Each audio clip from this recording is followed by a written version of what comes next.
राधे राधे दोस्तों, जय श्री कृष्णा। आप सभी का स्वागत है हमारे YouTube चैनल पर। सभी बहनों को आने वाली वट सावित्री पूजा की बहुत बहुत शुभकामनाएं। माता रानी हम सभी को हमेशा अखंड सौभाग्यवती रखे। इसी मंगल कामना के साथ आज की इस वीडियो में मैं आप सभी से बात करने वाली हूँ वट सावित्री व्रत के बारे में। तो देखिए, वट सावित्री का व्रत आने वाला है और ऐसे में हमारे बहुत सारी बहनें ऐसी हैं जिनको इस व्रत के बारे में बहुत सारी बातें पता नहीं होती। और देखिए, अगर आपके घर में बड़े बुजुर्ग हैं बताने के लिए तब तो बहुत अच्छी बात है। कोई भी नया व्रत या कोई पूजा पाठ हमेशा अपने बड़े बुजुर्गों से पूछकर अपनी कुल परंपरा के हिसाब से ही करना चाहिए।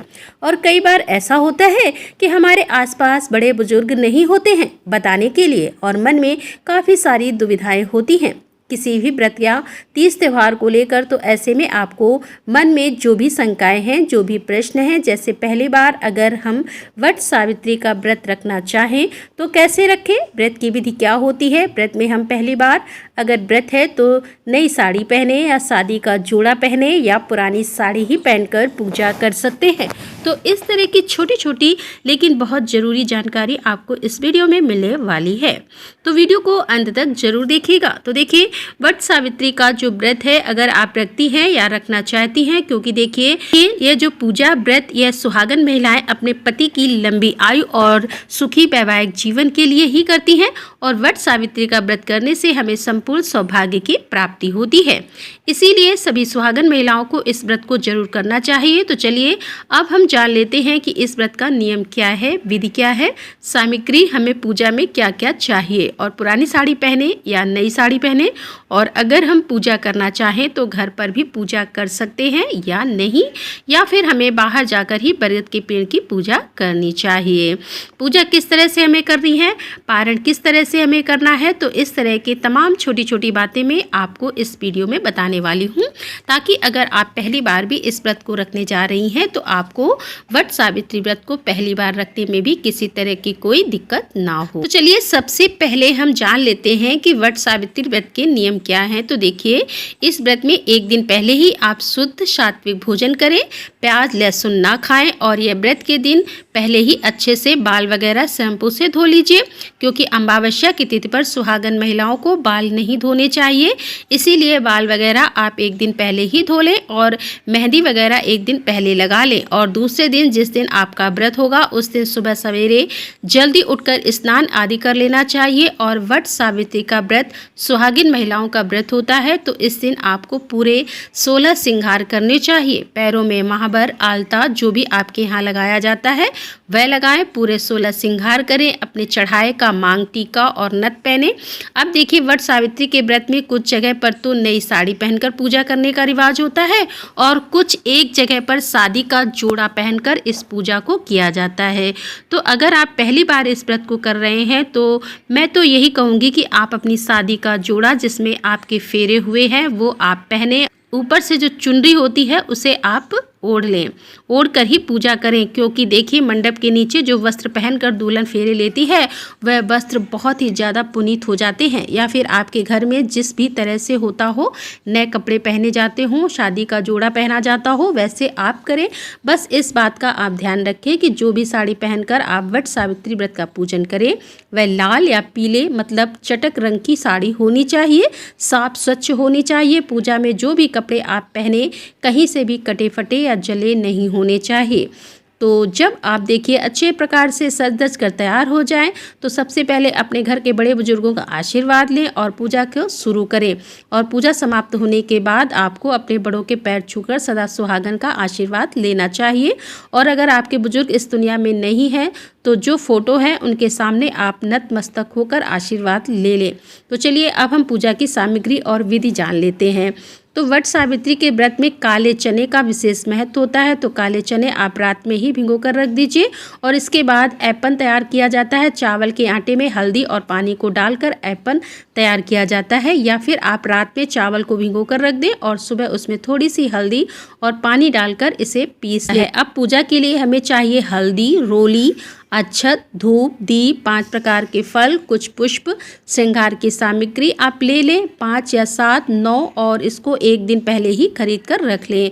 या आप 16 श्रृंगार अर्पित करना चाहते हैं तो वो ले लें। और इसके साथ ही हमें कच्चे सूत की ज़रूरत होगी। तो देखिए कच्चे सूत से ही माला बनाई जाती है और कच्चे सूत से ही हम बरगद की परिक्रमा लगाते हैं, उसको लपेटते हुए। और इसके साथ ही अगर आप वस्त्र चढ़ाना चाहते हैं माता सावित्री के नाम से तो आप चुनरी ले सकती हैं, साड़ी ले सकते हैं या एक ब्लाउज पीस भी ले लें आप। और वट वृक्ष को अर्पित करने के लिए आप अंगोछा ले सकते हैं या फिर बनियान या फिर एक रुमाल भी ले सकते हैं। और वट सावित्री के व्रत में देखिए कथा जरूर पढ़ी जाती है, तो एक कथा पुस्तिका हमें चाहिए होगी। और इसके साथ ही भोग के लिए पूड़ी, बरगदे या फिर गुलगुले अगर आपके यहाँ बनाए जाते हैं तो वह ले लें। और आप मिठाई भी ले सकते हैं या मिठाई ना हो तो आप बतासे भी रख सकते हैं। 5 प्रकार के या फिर 1-2 तरह के भी फल ले सकते हैं। इसके बाद जो सबसे महत्वपूर्ण चीज़ है वट सावित्री के व्रत में वह होती है बांस का पंखा। तो अगर आपको बांस का पंखा मिल जाता है तो उससे पूजा में ज़रूर शामिल करें। और अगर ना मिले तो जो भी पंखा आपके पास हो, जैसा भी हो पंखा आप पूजा में ले लें। और देखिए जैसा कि आप सभी जानते होंगे कि किसी भी पूजा को शुरू करने से पहले गणपति जी का पूजन सबसे पहले किया जाता है। तो आप चाहे तो घर से ही सुपारी में मौली लपेट कर ले जा सकते हैं गणपति जी के स्वरूप से। और नहीं तो आप बरगद के आसपास की जो मिट्टी होती है वह भी एकदम पवित्र मानी जाती है, उस मिट्टी से आप गणपति जी और गौरी जी का निर्माण करके आप पूजा कर सकते हैं। अब देखिए बरगद के पत्तों के गहने बनाकर या जो जोड़े पर लगाए जाते हैं या फिर चोटी में या फिर कलावे की मदद से आप हाथ पर भी बांध सकते हैं और इन्हें 24 घंटे बांध कर रखा जाता है। तो बरगद के आसपास जो भी पत्ते पड़े हों आप उनसे गहने बना लें। और ये देखिए किसी कारण से अगर आप बाहर जाकर पूजा नहीं कर पा रही हैं और घर पर पूजा करना चाहती हैं तो बरगद की जो टहनी है उसे एक दिन पहले ही घर पर मंगवा कर रख लें और गमले में लगा लें। व्रत वाले दिन भूल से भी हमें देखिए वट वृक्ष की टहनी को नहीं तोड़ना है।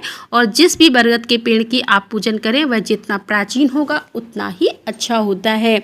या फिर कम से कम 12 वर्ष पुराना बरगद का पेड़ होना चाहिए। और देखिए पूजा करने से पहले सबसे पहले आप बरगद के पेड़ को सींचेंगे, इसके बाद स्वास्तिक वहाँ पर हल्दी से बनाएंगे, गौरी गणेश का विराजमान करके उनका पूजन करें, वट वृक्ष का पूजन करें, सभी को हल्दी, रोली, अक्षत और ऐपन अर्पित करें, वस्त्र की भावना से कलावा अर्पित करें, फूल हो तो फूल चढ़ाएं, भोग समर्पित करें, कथा पढ़ें या सुने, दक्षिणा अर्पित करें।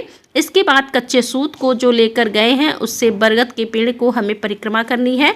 और परिक्रमा देखिए 5, 7, 9, 11 या फिर 21, 51 या फिर अगर आप में शक्ति सामर्थ्य है तो आप 108 परिक्रमा जो लगाएं वह सबसे उत्तम मानी गई है।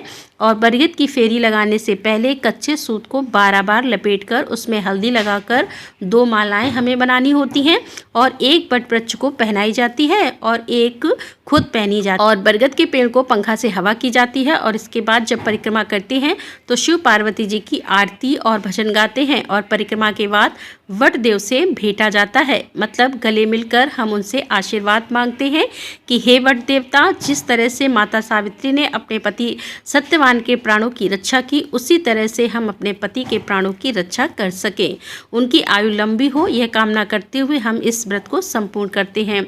और इसके बाद 11 चना के दाने बरगद की कोपल के साथ पानी की सहायता से निगलकर व्रत का पारण किया जाता है। और देखिए कुछ जगह पर इस व्रत में नमक नहीं खाया जाता, केवल 1 या 2 समय मीठा भोजन किया जाता है और कुछ एक जगह पर चने निगलकर भोजन कर लिया जाता है। तो हमारे यहाँ देखिए चने और कोपल को निगलने के बाद व्रत का पारण हो जाता है और भोजन कर लिया जाता है। और पूजा से पहले अन्न जल कुछ भी ग्रहण नहीं किया जाता। अब देखिए जो आपने भोग सामग्री अर्पित की है उसे कन्या को, गाय को दे दें। और जो आपके कोछे का फल होगा उसे आप स्वयं खाएंगी। और सुहाग की सामग्री आशीर्वाद स्वरूप थोड़ी सी खुद रखें, थोड़ी अपनी देवरानी, ठानी, ननद या सुहागिन ब्राह्मणी को दान में दे सकती हैं। और पूजा के बाद गौरी माता से सुहाग के रूप में सिंदूर जरूर लें। पहले गौरी माता की मांग में 5 बार सिंदूर लगाएं, फिर गौरी माता की मांग से ही अपनी मांग में 5 बार सिंदूर लगाएं। और पूजा संपन्न होने के बाद घर पर आकर अपने पति के पैर छुएं, अपने बड़ों के पैर छुएं, आशीर्वाद लें। पति को पंखा दें। अब देखिए, इसके साथ मैं आपको बता दूं कि साल 2025 में वट सावित्री का व्रत कब रखा जाएगा। तो साल 2025 में वट सावित्री का व्रत 26 मई दिन सोमवार को रखा जाएगा और इसी दिन सोमवती अमावस्या भी पड़ रही है। तो अगर आप दोनों व्रत धारण करते हैं, तो दोनों पूजा करते हैं, तो दोनों ही तरह की पूजा आपको साथ में ही कर लेनी है। उम्मीद है कि वीडियो में दी गई जानकारी से आपको हेल्प मिले। वीडियो अच्छी लगी हो तो लाइक शेयर, चैनल को सब्सक्राइब करें।